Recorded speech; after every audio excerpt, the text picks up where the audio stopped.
Fox 35 exclusive tonight. A local horse farm is in jeopardy of closing. Yeah, the owner says if she gets more new neighbors, she won't be able to keep training animals. That farm is located in Winter Garden, which is in West Orange County. Fox 35's Dave Puglisi spoke with the family, and they say they feel like they're being bullied.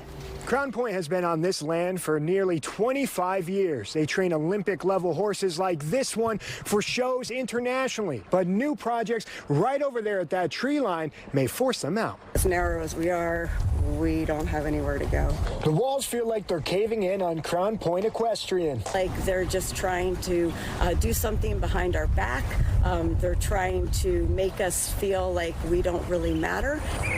The farm is raising 25 horses that will become show jumpers on some of the world's biggest stages, including the Olympic Games. Our horses are considered to be like the Le Mans race cars of horses. They're very sensitive and to noise, to movement, to anything that changes in their environment. When constant construction started to their west, the Binglers had to move their horses to Ocala. Even on days of noisy family gatherings next door, their training has to come to a halt. They hear something, see something, something catches them out of the ordinary, and they're a danger to themselves, they're a danger to me, they're a danger to the handlers. The city of Winter Garden now wants to take control of 30 acres of land to their east. After they annex the property, they have plans to build 24 single-family homes. The Binglers say they have tried to work with the city on plans that would be beneficial for them both, but they say they haven't gotten a reply. I've owned this land since 1999,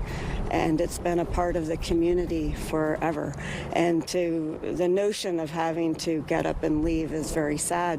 The city of Winter Garden had planned to do a first reading on this new ordinance on Thursday, but they tell me that they have postponed that until February. That's a sigh of relief for the owners here as well as these horses, but they're still concerned about what's next to come. In Winter Garden, Dave Puglisi, Fox 35 News.